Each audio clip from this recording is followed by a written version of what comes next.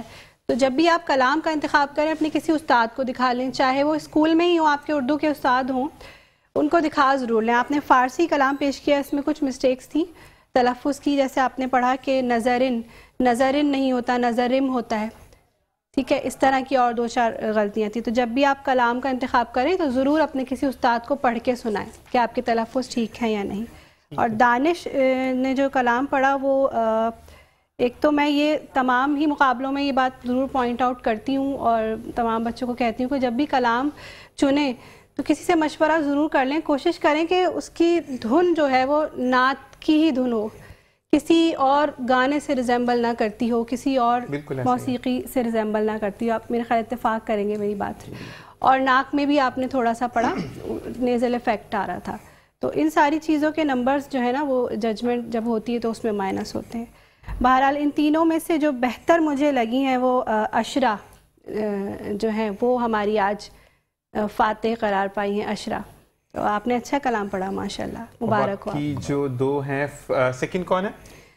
Second Mehnoor آئیں. Mehnoor second ہے اور پھر ہمارے بھائی جو ہیں وہ تھرڈ ہے, یعنی دانش آپ تھرڈ ہے. سیکنڈ اور تھرڈ کے ساتھ شیٹس جائیں گی جو کہ آپ کے سامنے پڑھی ہیں, سرکار کی نعت واہ بھائی واہ. اور جو فرسٹ وانی ہے آپ نے اور مزید محنت کرنی ہے. یہاں پر فرسٹ آنے کا مقصد ہرگز نہیں ہے کہ آپ فائنل میں جیت گئی ہیں. فائنل میں تو اور جو 3 ہماری جو سیشنز ہو چکے ہیں اس کے جو بچے ہیں تو وہ بھی موجود ہیں, اور پھر آپ کا ایک کڑا مقابلہ ہونے والا ہے. تو اس کے لیے آپ نے بھرپور انداز میں تیاری کرنی. ٹھیک ہے جی, بیسٹ آف لک تینوں کے لیے. جی فائزہ, اب ہم چلتے ہیں دوبارہ اپنے مہمانان گرامی کی طرف. میں ایک کوسچن کرنا چاہوں گی چھوٹا سا, کہ آپ نے ابھی ایکسٹرا کیریکولر ایکٹیویٹیز کے بارے میں بات کی, تو کیا آپ کے اسکول میں اس کا اہتمام کیا جاتا ہے سالانہ؟ جی بالکل کیا جاتا ہے. اس کی زندہ مثال اس وقت جو میرے ساتھ حافظ فیصل بیٹھے ہوئے ہیں, قاری فیصل صاحب. اس کا میں آپ سے تفصیلی جواب لینا چاہوں گی. اس وقت مجھے بریک کا کہہ دیا گیا ہے, تو ہم بریک پہ جائیں گے اور پھر واپس آ کے جو ہے وہ سر سے ہم اس کا جواب ضرور لیں گے.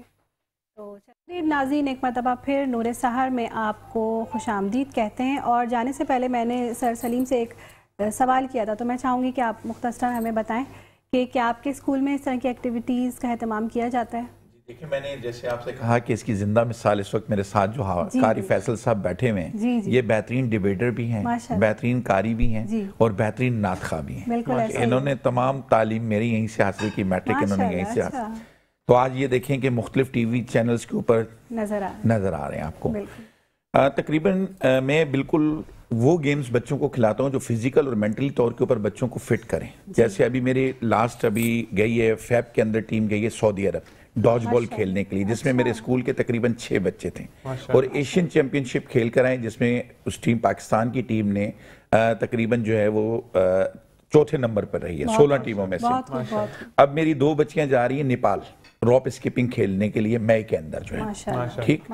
تو میں نے بالکل ڈاج بال ہو گیا, آپ کا راپ اسکپنگ ہے, تھرو بال فیڈریشنز, ہاکی, یہ وہ گیمز ہیں جو بچے کے 1 گھنٹے کے اندر اندر ختم ہوتے ہیں, بچے کو فزیکل طور کے اوپر بھی فٹ رکھتے ہیں, اور بچے کی اکیڈمک بھی جو ہے وہ ڈسٹرب نہیں ہوتی ہے.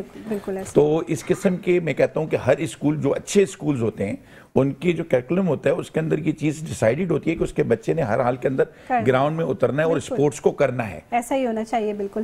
اور اب ہم بڑھ رہے ہیں اپنے روشن پاکستان تقریری مقابلے کی جانب, اور یہ جو ہمارا سیگمنٹ ہے یہ العابد ایجوکیشنل سوسائٹی, دی گریسفل گرامر اسکول سعید آباد اور بولتی کتابیں جاوید پبلشر کی طرف سے اسپانسر کیا گیا ہے. اور ہمارے جج بھی یہاں تشریف لا چکے ہیں, حسن مرزا. السلام علیکم. کیسے ہیں آپ؟ الحمدللہ, آپ لوگ کیسے ہیں؟ اور فیصل بھائی بھی یہاں پہ تشریف فرما ہے, تو وہ بھی ججز کے فرائض انجام دیں گے, اور سر بھی ہمارے ساتھ موجود ہے. تو ہم اب جلدی سے اپنے مقابلے کی طرف بڑھتے ہیں, اور ہماری پہلی جو پارٹیسپینٹ ہے وہ ہے مہروز. مہروز سے کہیں گے کہ آپ اپنی تقریر شروع کیجیے.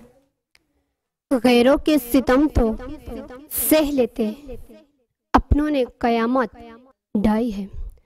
صدر علی وقار, اگر میں آج سے 1400 سال قبل خود کو تاریخ کے جوروکوں میں لے کر جاتی ہوں تو کیا دیکھتی ہوں کہ احمد مجتبیٰ محمد مصطفیٰ جو اپنی امانت, دیانت, صداقت اور لیاقت کی بدولت اہل مکہ کی آنکھوں کا تارا تھے, ان پر اندھا اعتماد کیا جاتا, ان کے پاس امانتیں رکھوائی جاتی. لیکن جب میرے نبی نے نبوت کا اعلان کیا تو غیر تو دشمن بنے ہی، مگر قیامت اپنوں نے بھی ڈھائی۔ کسی نے پتھر مارے، کسی نے کوڑا پھینکا، اللہ کے نبی پر مکہ کی زمین تنگ کر دی، انہیں ہجرت پر مجبور کیا۔ تو صدر علی وقار، کیا یہ تاریخ کا ستم نہیں کہ اسی رحمت للعالمین کے نواسے کو میدان کربلا میں بے دردی سے شہید کر دیا، جو اپنے نانا کی آنکھ کا تارا تھا؟ تو پھر میں کیوں نہ کہوں کہ وقت کے یزید نے جو ستم کیے وہ تو اہل بیت نے سہ لیے، مگر اہل کوفہ کی خاموشی نے تو قیامت ڈھا دی۔ جناب صدر، مجھے نہایت ہی افسوس سے کہنا پڑتا ہے کہ ہماری تاریخ غیروں کے ستم اور اپنوں کی ڈائی گئی قیامت سے بھری پڑی ہے۔ سلطنت عثمانیہ کا بکھرنا ہو یا پھر مشرقی پاکستان کا ہم سے جدا ہونا ہو، ہم نے غیروں کے ستم تو سہ لیے، مگر جو اپنوں نے قیامت ڈھائی اس سے ہماری تاریخ آج بھی سرخ ہے۔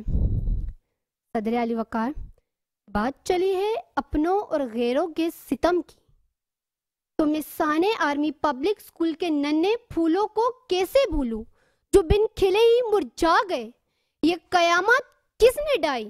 یہ ستم کس نے کیا؟ صدر علی وقار، جہاں غیروں کے ستم کا ذکر ہو اور مظلوم کشمیریوں کی بات نہ ہو، یہ کیسے ہو سکتا ہے؟ 76 سال سے جنت نظیر وادی کشمیر غیروں کی ستم کا شکار ہے۔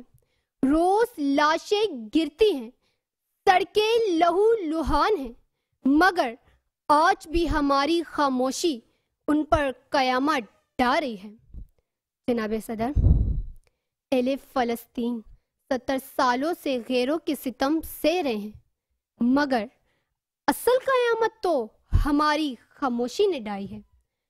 آج بیت المقدس کی دیواریں پوچھتی ہیں کہ کوئی صلاح الدین ایوبی آ رہا ہے، تو جواب آتا ہے نہیں، اب اسلام صرف امن کا درس دیتا ہے۔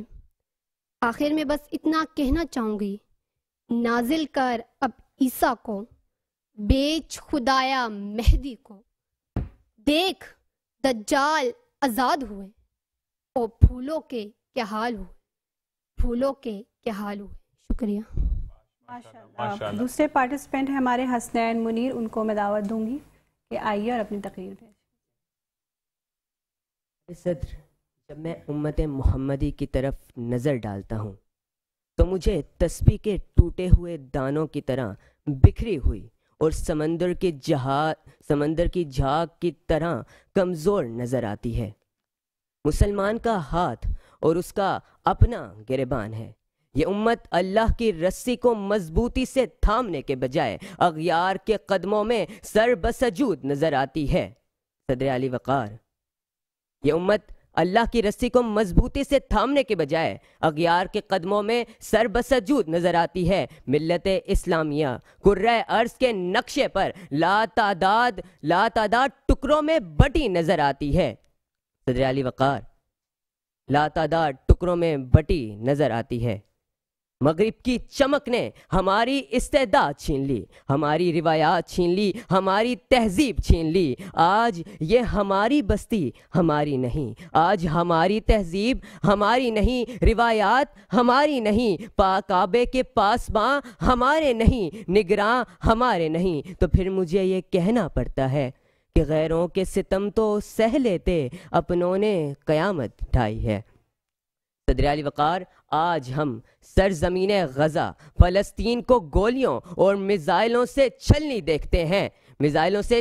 دیکھتے ہیں، دہشت گردی کی آڑ میں بے گناہ لوگوں کو قتل عام دیکھتے ہیں۔ کشمیر کی چوکٹ پہ زینب اور زماؤں کی آہوں پر کوئی صلاح الدین نہیں ابھرتا۔ تو میرا دل یہ دہائی دیتا ہے کہ اے خدایا دہائی تیری، ہر ذرہ اس کا حساب دیتا ہے۔ اے خدایا دہائی تیری، ہر ذرہ اس کا حساب دیتا ہے۔ اتنا ارزاں ہے مسلمان کا خون، جس کا دل چاہے بہا دیتا ہے۔ اتنا ارزاں ہے مسلمان کا خون، جس کا دل چاہے بہا دیتا ہے۔ جناب صدر، حدیث پاک کا مفہوم ہے حدیث پاک کا مفہوم ہے کہ مسلمان اور اس کے ایمان کی مثال فقط ایک کھوٹے سے بندھے ہوئے گھوڑے سی ہے جو خواہ ادھر ادھر بھلے گھومتا رہے مگر اس نے رہنا اپنی رسی کے اندر ہے۔ جناب عالی وہی رسی جسے اللہ تبارک و تعالی نے مضبوطی سے تھامنے کا حکم دیا، مگر المیہ یہ کہ ہم اللہ اور اس کے رسول صلی اللہ علیہ وسلم کی رسی کو۔ اور اب ہماری تیسری جو کنٹیسٹنٹ ہے مناہل کامران، ان کو میں دعوت دوں گی۔ آپ لوگ کو جو مقررہ وقت دیا گیا کوشش کیجیے اسی میں اپنی بات کو سمیٹیے۔ جی بیٹا بسم اللہ۔ جب لگا تھا تیر تو اتنی تکلیف نہ ہوئی تھی غالب، درد کا احساس تو تب ہوا جب کمان دیکھی اپنوں کے ہاتھ میں۔ علی وقار، اگر میں کہوں اس عنوان کا اشارہ یوسف علیہ السلام ہے تو غلط نہ ہوگا۔ ذرا سوچئے اس وقت یوسف علیہ السلام پر کیا بیتی ہوگی جب ان کے اپنے بھائیوں نے انہیں کنویں میں گرا دیا۔ اس واقعے سے باختیار میں ذہن میں ایک جملہ آتا ہے کہ غیروں کے ستم تو سہ لیتے اپنوں نے قیامت ڈھائی ہے۔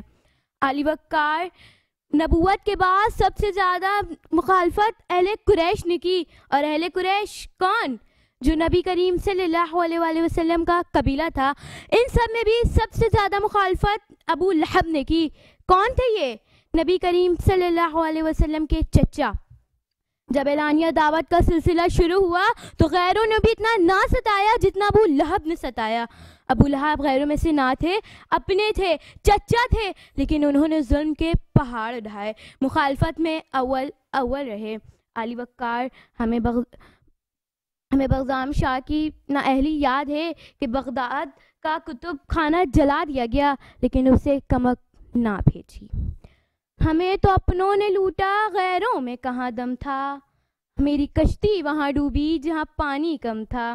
علی وقار، جس طرح ہماری تاریخ میں بہادروں کی بہادری سے بھری ہے، اسی طرح کئی سارے غدار بھی اوراق میں ملتے ہیں۔ اپنوں کی ستم کی کئی ساری داستان اس اوراق میں ملتے ہیں۔ اور اب بلا کسی تاخیر کے میں چاہوں گی ججز حضرات سے کہ وہ اپنا نتیجہ جو ہے وہ ٹیلی کر لیں اور اس کے بعد پھر بتائیں کہ بچوں کی بھی، کیونکہ سانس رکی ہوتی ہے کہ جب وہ ڈائس پر آ کر بیان کرتے ہیں، بڑا مشکل کام ہے جذبہ جو ہے وہ، اچھا اس کے لیے تھوڑا سا پرابلم ہوتی ہے کہ اس کو صحیح انداز میں آپ کو ایکسپلین کرنا ہوتا ہے چیزوں کو۔ یہ آسان نہیں ہے، یہ بڑا مشکل ہے، یہ جو کھڑے ہوتے ہیں نا بولے تو وہی جانتے ہیں، اور ایکسپریشنز پراپر ہونے چاہیے۔ جی بلال جی دیکھیں، پہلی بات تو یہ کہ ہمارے جو آج کے تینوں مقررین تھے ان میں سے ہماری پہلی مقرر تھی مہروز۔ آپ اہل زبان نہیں ہوتے تو پھر آپ کو کچھ الفاظات کے اندر جو ہے وہ چھوٹ مل جاتی ہے، جیسے مہروز کا تلفظ کا بہت زیادہ مسئلہ تھا، وہ ڈھائی اور اس طرح کے امن نہیں ہوتا بیٹا، لفظ امن ہوتا ہے، اہل کوفہ، اہل بیت، اور اس طرح کی بہت سارا تلفظات کی غلطیاں تھیں۔ حسین اپنی بات کو مکمل نہیں کر پائے اور نہ ہی مناہل آج کے اپنے جو ٹاپک تھا اس کو مکمل کر پائیں۔ تو بس یہ بات ہے کہ جو کہہ لینا کہ بروں میں کم برا وہ ہے جو کم برا ہے، تو وہی بات ہے۔ اگر آج کے مقرر دیکھا جائے تو آج کا کوئی مقابلہ نہیں ہے، اور میرا تو یہ مشورہ ہے کہ جو پچھلا کوئی مقرر بہتر تھا تو ہم اس کو آگے لے کر آ جائیں تو زیادہ بہتر ہوگا۔ لیکن آج کے مقابلے کے حوالے سے یہ ہے کہ ہماری پہلی مقررہ جو تھی مہروز، انہوں نے جو ہے وہ اگلے راؤنڈ کے لیے کوالیفائی کیا ہے۔ زبردست۔ سیکنڈ کون ہے؟ سیکنڈ کے اوپر ہمارے پاس ٹائی ہے، لیکن دیکھتے ہوئے حسین منیر کو جو ہے وہ ہم نے سیکنڈ پوزیشن پر، سیکنڈ اور تھرڈ پہ آپ ہیں۔ جو سیکنڈ اور تھرڈ ہے آپ کے ساتھ یہ شیٹس جائیں گی اور آپ جو ہے وہ یہ کوالیفائی کریں گے اگلے راؤنڈ کے لیے۔ جی جی بالکل، بہت زیادہ کرنی پڑی، تلفظ جو ہے بولنے کا جو ہے وہ اس کے اوپر۔ ٹھیک ہے جی، ٹھیک ہے۔ ٹھیک ہے، اور اب ہم چاہیں گے سعدیہ سے کہ کلام سنیں، بہت دیر سے ہمارے ساتھ موجود ہیں، تو سعدیہ ایک اچھا سا کلام ہمیں اپنی آواز میں سنائیے۔ بسم اللہ الرحمن الرحیم۔ نعمت بانٹتا جسمت وہ ذیشان گیا،